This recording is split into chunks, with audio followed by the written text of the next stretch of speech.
योगी सरकार में स्वतंत्र प्रभार राज्य मंत्री दयाशंकर मिश्र दयालु ने चंदौली के चंद्रप्रभा सेंचुरी एरिया में वृक्षारोपण कर एक पेड़ मां के नाम अभियान की शुरुआत की। उन्होंने जलेबिया मोड़ के पास वन क्षेत्र में पौधे लगाए और लोगों से ये अपील की है कि ज्यादा से ज्यादा पौधारोपण कर पर्यावरण संरक्षण में भाग लें। उन्होंने बताया कि जनपद को इस अभियान के तहत 64 लाख पौधारोपण का लक्ष्य मिला है। वहीं सपा अध्यक्ष अखिलेश यादव द्वारा अभियान पर तंज कसने के सवाल पर राज्य मंत्री ने पलटवार करते हुए कहा कि देश में दो राजकुमार हैं, एक राहुल गांधी और दूसरे अखिलेश यादव, जिन्हें ट्वीट और इंस्टाग्राम पर तंज कसने के अलावा कुछ नहीं आता। आगे इसके साथ ही उन्होंने ये भी कहा कि जनता ने इन दोनों को अवसर दिया था, लेकिन उन्होंने उस मौके को अब गंवा दिया है। अब देश और यूपी को डबल इंजन की सरकार तेजी से विकास के रास्ते पर आगे ले जा रही है। बिहार बंद पर भी राहुल के समर्थन पर भी उन्होंने हमला करते हुए कहा कि मोदी सरकार ने भारत को 11वें नंबर से चौथे स्थान तक पहुंचा दिया है और अब भारत जापान के बराबर खड़ा है, एक आर्थिक महाशक्ति बनकर। जी हरिशंकरी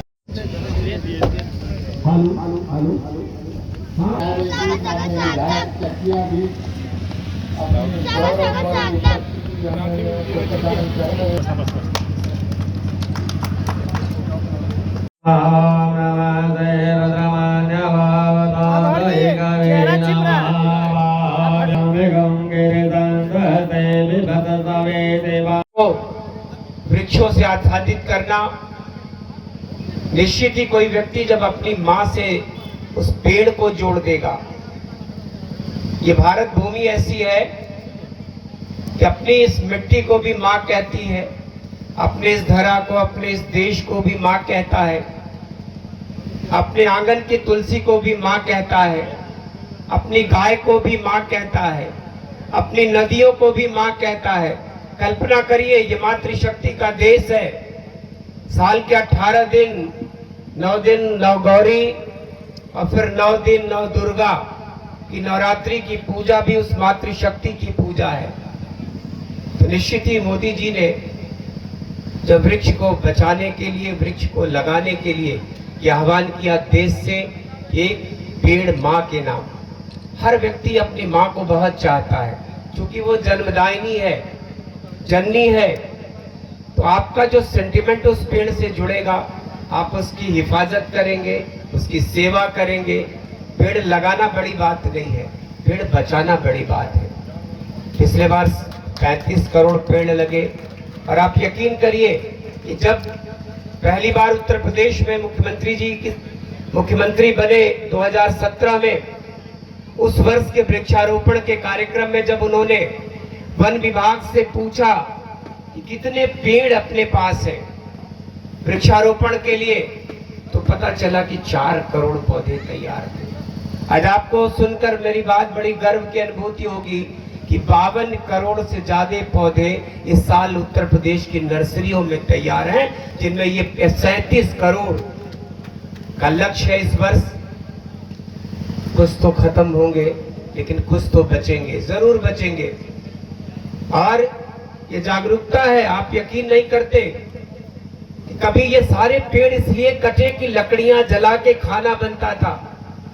वो गांव का रहठा, वो संठा, वो बीनी हुई लकड़ियां, लकड़ी जलाने के लिए, चूल्हा जलाने के लिए लकड़ी चाहिए, भले उसके लिए पेड़ हम काट दें। तो जंगल में लकड़ी बीनने वाले लोग जाते थे, जिन घरों में लकड़ियां कोई होते हैं, लेकिन ये जिनकी पूजा हमारा सनातन करता है, हिंदू धर्म करता है, इन वृक्षों को हमने काटने से निषेध इसीलिए किया था कि ये इंसान में मानवता के सबसे बड़े मददगार हैं। 24 घंटे ऑक्सीजन प्रतिशत निर्धारित है, 100% पीपल, बरगद, 80% आम, ये छोटे और पौधों की जो सीरीज है। अब तो इंसान जानने लगा है कि कौन पौधा घर में अंदर रहने पे ऑक्सीजन देता है। ये यूरेका पाम नहीं जानता था, सब लोग डेकोरेटिव सजावटी पौधों के रूप में बहुत सारे पौधों को जानते थे, लेकिन आज लोगों को पता है कि कौन पौधा छाए में ऑक्सीजन देता है, कौन घर में रखा जा सकता है, कौन दरवाजे पे लगाया जा सकता है। आयुष का मंत्री हूँ, हमारे परशुराम सिंह जी कह रहे थे, प्रकृति का कोई ऐसा पौधा नहीं जो आयुष से जुड़ा न हो, आयुर्वेद के रूप में उसकी महत्ता न हो। मदार आप जानते हैं, जहरीला पौधा कहते हैं, मदार के दूध का भी उपयोग सिर्फ आंख में न लगे तो मदार का पौधा सबसे महत्वपूर्ण औषधि वृक्ष है। दुनिया में सबसे ज्यादा नफरत आप करते हैं कि ये कौन है, तो कहा ये बबूल है। बबूल दुनिया के लिए नहीं महत्व रखता होगा, लेकिन बबूल एक बहुत ही महत्वपूर्ण औषधि पौधा है। कुछ भी ऐसा नहीं प्रकृति में, ये छोटी छोटी झाड़ियां, छोटे पौधे, चाहे वो हर्ब हो, श्रब हो, ट्री हो, बड़े अलग अलग उसके फार्म हो, छोटा हो, बड़ा हो, मझला हो, सबकी उपयोगिता है आपके लिए। आप सबने वर्तमान में बहुत जागरूकता आई है, चूंकि वनस्पति विज्ञान, मैंने डीएफओ साहब ने जब मुझको इनवाइट किया, जिलाधिकारी महोदय ने भी इनवाइट किया, तो मेरा दो सौभाग्य है कि वनस्पति विज्ञान से काशी हिंदू विश्वविद्यालय का मैं पीएचडी किया हूं, आयुष का मंत्री हूं। आयुष पेड़ पौधे के बगैर ये जड़ी बूटियां नहीं हो सकती। आप छोटा सा पौधा है आपके दरवाजे पे, ऐसे ही खेतों में तमाम जगह उगा है, उसका नाम है भूमि आंवला। आंवला बड़ा जानते हैं, लेकिन एक छोटा आंवला भी होता है, तो छोटा सा एक बित्ता आप नाप सकते हैं उसको, लेकिन जब आप किसी वैद्य से पूछेगा तो वो बताएगा कि वो लीवर टॉनिक है। अगर आप छोटा सा एक चम्मच से लेके कप जूस आप उसका पीते रहिए तो जीवन में कभी आपको लीवर की दिक्कत। कितने लोग 80 लाख 1 करोड़ रुपया ट्रांसप्लांट कराते हैं, वो गदर पूर्णा बचाने का भी मिशन था। और अब तो कार्बन, अगर आप पेड़ लगाते हैं, और देश में बहुत सारे ऐसे कमिश्नरी का चयन किया गया, प्रदेश में भी पिछले बार 7 कमिश्नरी का चयन हुआ था जिन्होंने पेड़ लगाने वाले, अगर आप जाके बताते हैं, सरकार में रजिस्ट्रेशन कराते हैं, जिला प्रशासन को सूचना देते हैं कि आपने पेड़ लगाया है, तो फिर आपको पेड़ लगाने के साथ साथ, क्या है आपके यहाँ है कि नहीं चंदौली में, फिर जो आप कार्बन बचाते हैं, क्योंकि ये पौधे प्रकृति की कार्बन को अवशोषित करते हैं। आपको पता है ना कि कार्बन डाइऑक्साइड लिया तभी जाके ऑक्सीजन बनती है। तो ये जो कार्बन का अवशोषण है, पिछले 50 वर्षों में धरती का तापमान 4 डिग्री सेंटीग्रेड बढ़ा है, सिर्फ इसलिए कि पेड़ कटते जा रहे हैं। मानवता जैसे जैसे मानव की आबादी बढ़ेगी, उसकी आवश्यकताएं बढ़ेंगी, उसकी जरूरतें बढ़ेंगी, और वो फिर पेड़ कटेगा।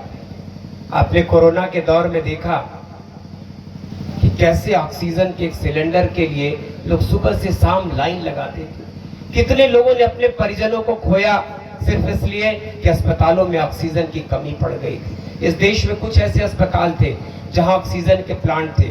आज कोरोना के काल ने, कोरोना के समय ने इस देश के जिले के, प्रत्येक जिले के अस्पतालों को, और बड़े अस्पतालों को, छोटे अस्पतालों को भी ऑक्सीजन का प्लांट लगाने पर विवश किया।